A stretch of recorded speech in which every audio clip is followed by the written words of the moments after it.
Yeah, there are 7 nodes, so let's go here. 2d7.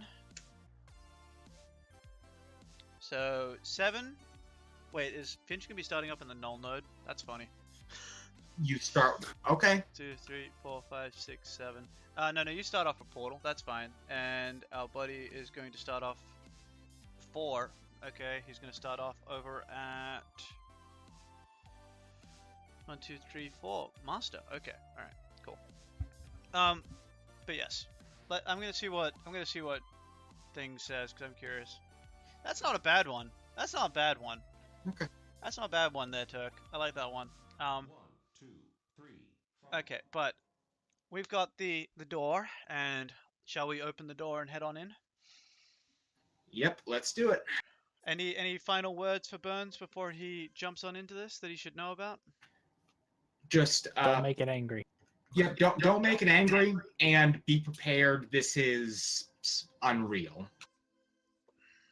Because I don't think Byrns has ever been in what's essentially an ultraviolet host before. Mm-hmm. I don't know. Maybe. A UV host is kind of rare. It's a host that's so weird it feels real. Those are, quite illegal and rare. Yeah, like you can usually tell you're in the Matrix. Ultraviolet hosts, you can't. Mm-hmm. Okay, but we're gonna head on in, right? We're gonna head on in. Yep. And so the way that I like to picture this is as you tumble on in, right? And LD, Goldfinch, you might be getting used to this experience by now, but it still never feels the same because you feel every single one of your neurons explode independently into stars, then collapse into a universe collapsed in upon itself. Then you reform a galaxy of your mind all at once. And in fact, I'm actually liking that way more than my original plan. My original plan was worse than this, and I'm going to stick with this one. And you feel all your atoms shifting and changing, and all of them explode, and there are nuclear explosions in the center of all of your atoms as they explode out, and you both turn into stars. okay. Yes, you both turn into stars. Now, both of you are going... Now, Leo... Goldfinch, you will be a binary star you are a massive red dwarf, and you have a little companion white dwarf star. And Byrns, you are a huge red dwarf, but you guys are light years apart, galaxies apart. Now, having a look around, you can still feel and experience things, but you are both stars. Okay, and amongst the stars, we have in Byrns, you are currently a star orbiting a large cloud of gas, right? A massive cloud of gas, galactic-sized cloud of gas, which is basically a star nursery. Little tiny baby stars are incoming into being and then collapsing and then reforming over and over again, and you guys can tell that this is happening over millennia, but you're experiencing it in real time. So you see the birth and death of many stars as this primordial ooze is just shifting around. That's what you see, Byrns. And Mr. LD, you are at the edge of the universe. This universe has an edge, and you're sitting at it. All right. So there is a universe in front of you with infinite life and infinite stars, and you can feel it out in all directions, that there is infinite life in all directions. But behind you, there is nothingness, and not blackness, nothingness. Ooh, okay. So just metagaming a little bit, I'm guessing you're saying null node, right? Out there would be, no, because if you, feel out with your senses, you will definitely find the null node eventually. If you just want to... What's your logic at the moment, Mr. LD? 13 base, 15 effective. 13 base, 15 effective. Alright. I'm sorry, 11 base, 13 effective. Anthony, can you drag the picture onto the map? Yeah, sure. That's actually not a bad idea. That way we can keep track of their locations. Yep. Alright, let's do that. I'm sorry, I put this in the table wrong. Okay. Yep, it's in here. I'm not sure if the mine net would keep working. I think no. No, magic stops. Well, Yeah. well, so your bodies are still in the real world, right? Yeah, that's why it's weird. I don't know. But it's like neuronal connections don't go back. But here's the thing. That actually sidestepped, and I learned this. While in a foundation of hitchhikers, you can communicate as if you have a comm link. Yep. Yep. So yeah, We're gonna feed data into your deck to talk to you. I don't think you can communicate with the No, we outside can't. world is the trick. Yes, but yeah, no. Finch is mildly discombobulated by this, and it will essentially, comm link to Byrns of this is new. This one's new. Yes. Byrns, how you holding up, bud? Probably not. Probably like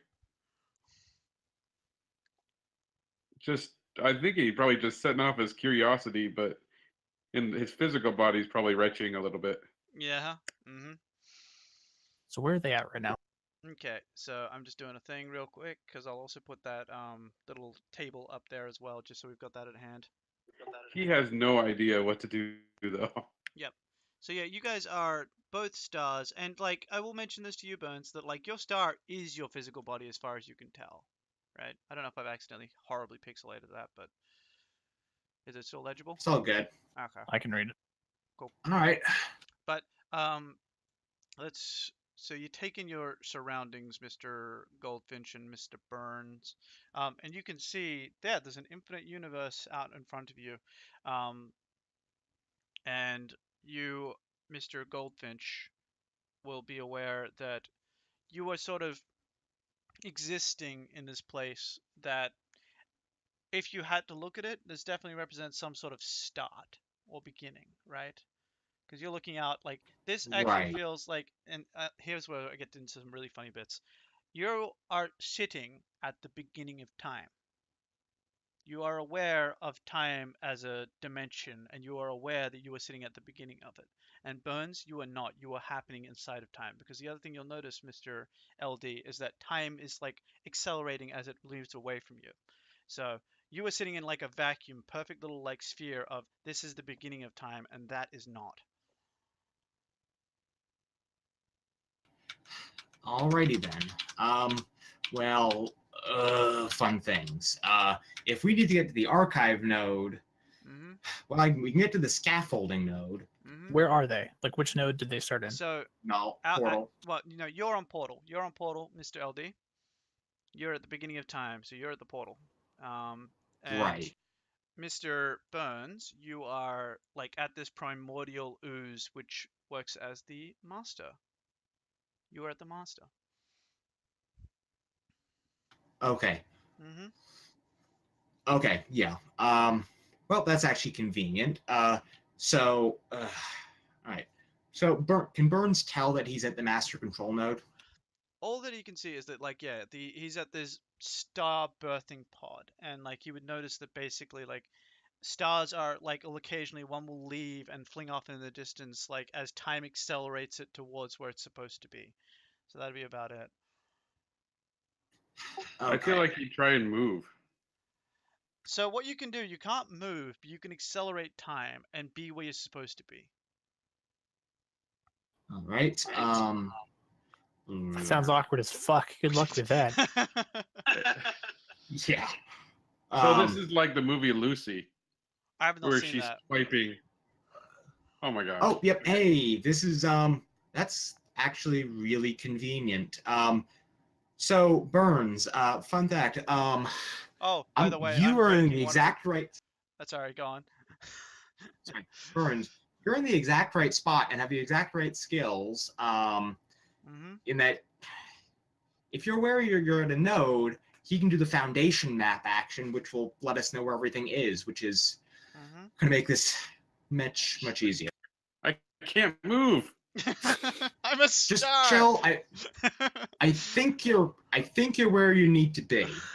Just try and find the something around you. I seem to be sitting at some kind of gateway. Like, what's around you? Since Burns is unaware of it. I don't know. have no eyes. How do I look around? But you can perceive. At least if I've got that right. You understand. It's less that you perceive and more that you understand the universe around you. You understand that gravity is working and that planets are coming into existence and that that things are orbiting around you. So you're more aware of the gravity of the situation. To use a terrible. I might be able to. Can I alter my gravity to make me move? Yes, you could, but you know that would disrupt the delicate balance of planets and star systems around you, and you wouldn't want to do that. That would probably cause a variance. Let's not do that. Okay. Well, But you, I don't. you are I'll aware look that you can around. move I time. guess. Yes, but again, Can he move it in both directions? Yes, you can. And he's very acutely aware of how time moves. Yep. But again, Byrns, listen, I need to know where you are so we can try and figure out and get this settled.